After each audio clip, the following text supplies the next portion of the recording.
Assalamualaikum warahmatullahi wabarakatuh. Apa kabar jamaah Madrasah Al-Yutubiyah semuanya? Semoga Anda selalu sehat walafiat, berada dalam rahmat dan keberkahan Allah Subhanahu wa taala. Good. Ya. Kita bertemu kembali di channel ini, channel berbagi ilmu dan berbagi pencerahan. Pada video kali ini saya akan cover lagi sebuah video yang sangat keren, yang sangat bagus, sangat inspiratif, ya, yaitu tentang Nabi kita yang agung Muhammad Rasulullah Sallallahu Alaihi Wasallam. Aspek apanya dari beliau itu? Bukan ajarannya, bukan misi yang dibawanya, bukan tentang ajaran Islam, tapi pandangan seorang orientalis, ya. Jadi topik video ini seperti Anda baca di covernya, di judulnya adalah ucapan orientalis yang paling berbobot, yang paling berkualitas sepanjang sejarah. Mengapa saya katakan begitu? Karena kalau saya klasifikasikan, para orientalis itu dalam menulis Islam, itu terbagi ke dalam beberapa kelompok. Pertama, ada yang menulis dasarnya karena ignorance, karena kebodohan, karena ketidaktahuan, ya, karena kebencian, pengaruh media massa. Jadi orang-orang barat tahu Islam dan belajar Islamnya itu atau mendengar Islamnya itu kebanyakan ya hanya dari media saja, media massa. Sementara kita tahu media massa itu melihat agama atau melihat Islam itu ya hanya apa yang tampak dari perilaku umatnya. Bahkan ada Islamfobia, dan ini yang membentuk citra, ya, dan pengetahuan masyarakat barat terhadap Islam. Tentu saja tidak semuanya, tapi itu kebanyakannya. Dan sudah menjadi pengetahuan umum apa yang disebut dengan ignorance of Islam atau Islamophobia. Itu pertama. Yang kedua, ada beberapa orientalis yang memandang Islam, studi tentang Islam atau studi tentang ketimuran itu cenderung objektif, cenderung netral. Jadi mereka mempelajari kitab suci Nabi Muhammad, sejarah dan sosiologi masyarakat muslim itu apa adanya saja. Objektif sesuai dengan fakta dan data atau peristiwa yang mereka lihat, yang mereka amati dan sebagainya. Lalu dikonstruksi melalui pikiran-pikiran mereka, kan begitu. Nah, yang netral dan objektif ini sangat bermanfaat, memberikan sumbangan yang sangat besar terhadap literatur dunia Islam. Jadi dengan adanya orientalisme itu literatur dunia Islam itu sangat berlimpah, sangat kaya dalam memahami dunia Islam dengan segala dinamika sosial, politik, budaya, agamanya. Ya, saya pernah menulis beberapa makalah tentang orientalisme melalui riset kepustakaan yang lumayan serius. Ketika saya sedang studi S2 di Australia, saya menulis makalah The Contribution of Orientalism to the Islamic World. Jadi kontribusi orientalisme pada dunia Islam. Jadi orientalisme itu tidak semata-mata buruk, tidak semuanya buruk, ada juga positifnya, ada juga kontribusinya kepada dunia Islam. Kontribusinya itu apa? Terutama dalam membangun paradigma studi-studi ilmiah, ya, tradisi studi akademik, ya, terhadap dunia Islam. Nah, itu memberikan pengaruh yang cukup signifikan, yang cukup penting, sehingga masyarakat muslim ini diketahui, dipelajari secara objektif, ya, terutama fenomena keagamaannya, sejarahnya, sosiologinya, dan sebagainya. Nah, lalu di antara banyaknya orientalis itu, ada sebagian kecil yang sangat bersimpati kepada Islam, bahkan mengakui kebenarannya. Apakah mereka itu masuk Islam atau tidak? Nah, ini segelintir orang, termasuk orang yang akan kita bahas dalam video ini, yaitu seorang nama yang amat masyhur pada abad 20, yaitu Michael H. Hart. Ya, kebetulan nama belakangnya sama dengan saya, ya, Muflih Hart. Anda bisa lihat di belakang itu. Oke, Michael Hart itu terkenal melalui bukunya yang sangat keren, ya, berjudul 100 Most Influential Person in History. 100 orang yang paling berpengaruh dalam sejarah. 100 tokoh yang sangat berpengaruh dalam sejarah dunia. Dan unik menariknya adalah, dan mengagetkan dunia, Hart itu menempatkan Nabi Muhammad sebagai orang pertama, ranking teratas. Tahun 80-an, 90-an banyak dibicarakan orang secara global. Buku itu diterjemahkan dari bahasa Inggris ke dalam bahasa Jerman, bahasa Perancis, ya, bahasa Italia, bahasa Rusia, dan juga bahasa Indonesia, bahasa Arab. Semuanya karena tertarik dengan hasil riset yang sangat mendalam dan panjang itu. Oke, Tidak terlalu berpanjang-panjang, kita mulai saja, kita simak videonya.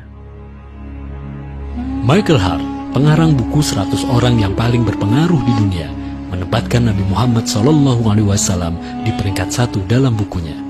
Dia membutuhkan waktu 28 tahun penelitian untuk menyelesaikan bukunya tersebut. Oke, kita potong dulu ini. Tadi dijelaskan, Michael Hart melakukan riset penelitian ini selama 28 tahun. Bayangkan, ya, seusia orang dewasa. Ada dua hal yang menarik untuk disoroti. Pertama, tradisi akademik dan studi ilmiah di Barat. Jadi orang-orang Barat itu, terutama yang penelitiannya sangat serius, itu meneliti, melakukan riset itu tidak dalam waktu yang sebentar.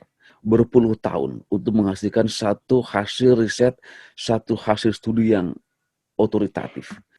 Sudah menjadi tradisi di dunia Barat, gitu. Yang kedua, bayangkan penelitiannya 28 tahun.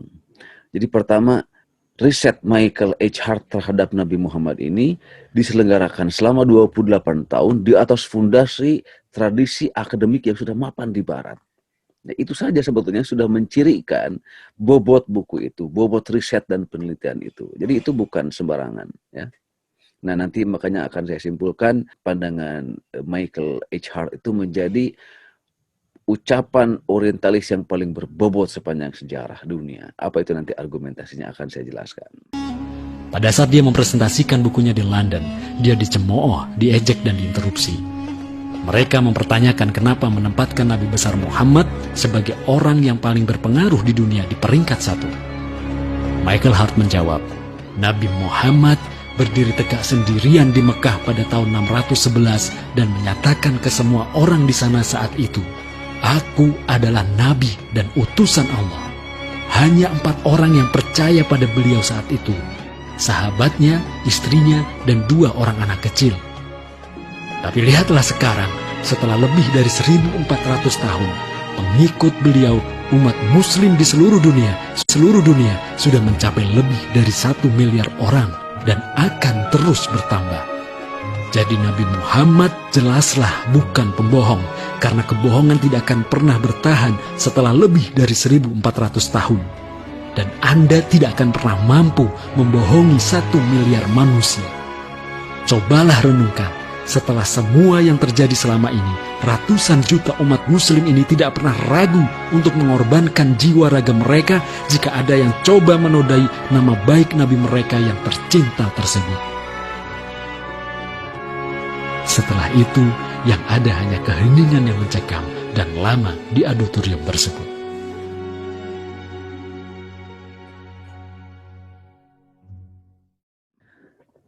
Nah, selesai. Video itu pendek, tapi video pendek itu menyajikan inti argumen dari Michael H. Hart, ya, yang menjelaskan mengapa dia memilih Nabi Muhammad sebagai ranking pertama orang yang paling berpengaruh dalam sejarah dunia.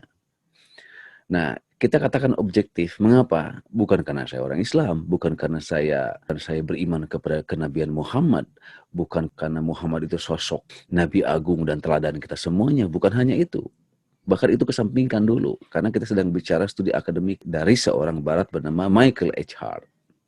Mengapa saya katakan ucapan tadi yang menggetarkan itu adalah ucapan yang paling berbobot di antara semua deretan para orientalis, adalah karena kalau para orientalis yang studinya netral, ya, mendalam, produktif, sangat serius, itu banyak, tidak aneh.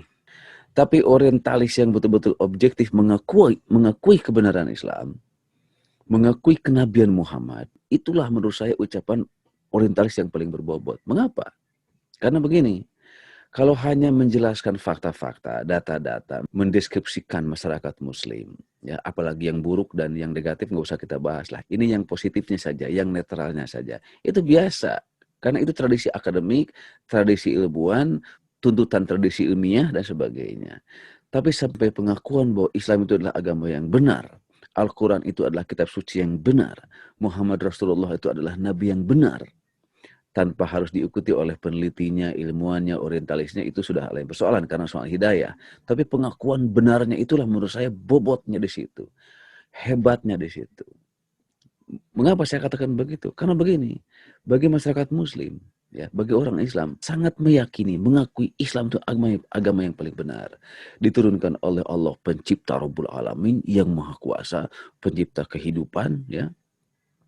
Yang kita selalu puji dan sanjung kebesaran Allah itu. La ilaha illallah wahdahu la syarikalah, lahul mulk wa lahul hamdu, yuhyi wa yumit wa huwa ala kulli syai'in qadir. Ya, la ilaha illallah, tiada Tuhan selain Allah, wahdahu la syarikalah, tidak ada syarikat, tidak ada sekutu baginya, lahul mulk, baginya lah kerajaan, walahul hamdun, hanya baginya lah segala pujian, yuhyi wa yumit, yang mematikan dan menghidupkan, wa huwa ala kulli syai'in qadir, dan dia maha kuasa atas segala sesuatu. Itu kan keimanan yang sangat tebal kita kepada Islam, kepada Allah, kepada kenabian Muhammad Sallallahu Alaihi Wasallam. Mengapa saya katakan ucapan Michael H. Hart itu kalimat orientalis yang paling berbobot? Ya itulah, ya, berani menyatakan kebenaran Nabi Muhammad itu dengan argumentasi yang luar biasa.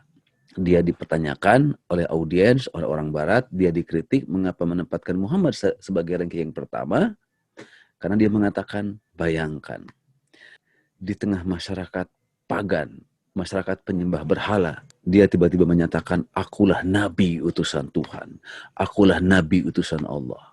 Bayangkan, itu di tengah tradisi kuatnya masyarakat menyembah berhala, bertuhankan pada yang konkret, patung-patung, benda-benda, gitu ya, wujud-wujud yang nyata, yang mampu dijangkau oleh imajinasi manusia sederhana di Arab Saudi. Tiba-tiba dia menyatakan, akulah nabi utusan Tuhan, utusan Allah, dan Allah itu siapa? Tuhan yang sebenarnya, yang tidak terlihat, tidak terbayangkan, tidak terimajinasikan, maha gaib. Bayangkan beratnya memperjuangkan itu.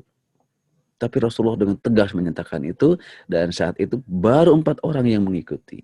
Istrinya, sahabatnya, dan 2 anak kecil itu. Lalu Michael Hart berargumen lagi, setelah 14 abad berlalu, agama itu makin besar.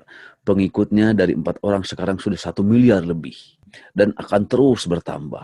Seperti kita saksikan di Barat sekarang, di Eropa, di Amerika, di Australia, termasuk di negara-negara Asia, fenomena mu'alaf masuk Islam, menyatakan diri sebagai Muslim, bersyahadat, mengakui Allah sebagai Tuhannya dan Muhammad sebagai Nabi yang terakhir itu melimpah di mana-mana. Tahun 2000-an saja pasca pemboman World Trade Center, itu ada riset di Amerika, ternyata 20.000 orang masuk Islam setiap tahun, bayangkan. Ya, angkanya sekarang bisa turun, bisa naik gitu ya. Tapi bahwa fenomena gelombang mu'alaf di dunia barat yang mencari kebenaran dan menemukannya pada Islam itu tidak bisa ditolak oleh siapapun. Michael Hart meyakinkan itu, dan setelah 1400 tahun agama itu bertahan dan sekarang pengikutnya sudah 1 miliar lebih. Dan kebohongan tidak mungkin bertahan selama 1400 tahun. Bayangkan, kalau menurut saya terlalu lama itu 1400 tahun. Setahun aja kebohongan itu bisa terbongkar. 1 tahun, 2 tahun saja orang sering tidak tahan dengan kebohongan. Ya, dan kebohongan memang tidak bisa bertahan lama. Suatu saat pasti terungkap dan kebenaranlah yang muncul. Ja'al haqq, akan datanglah kebenaran, wa zahaqul batil, mengalahkan kebatilan. Innal batila, sesungguhnya kebatilan itu kana zahuqa, suatu saat akan lenyap. Artinya kebenaranlah yang akan memenangkan. Artinya juga kedustaan, kebohongan itu tidak akan bertahan, tidak akan bertahan lama. Nah, kenabian Muhammad setelah menyatakan dirinya sebagai nabi dan utusan Tuhan bertahan 1400 tahun sampai sekarang, selama 14 abad. Dari 4 orang sekarang sudah menjadi 1 miliar lebih, bahkan hampir 2 miliar. Dan fakta yang terakhir yang luar biasa adalah apa? Audien di ruangan itu diam, terpaku, hening, tidak bisa bicara, speechless, tidak bisa membantah argumen Michael Hart tentang kebenaran ucapannya bahwa Muhammad adalah seorang nabi dan utusan Tuhan. Itulah hebatnya kalimat itu, bobot kalimat itu, kualitas kalimat itu, karena seorang orientalis sampai kepada kebenaran. Makanya saya terkesan dengan buku itu, dengan video itu, terutama argumen pendeknya itu, yang membenarkan kenabian Muhammad melalui argumentasi logis dan rasional di hadapan masyarakat Barat. Di situ bobotnya yang luar biasa. Dan itulah menurut saya ucapan orientalis yang paling hebat, paling berbobot, paling berkualitas sepanjang sejarah, sepanjang yang saya baca. Assalamualaikum warahmatullahi wabarakatuh.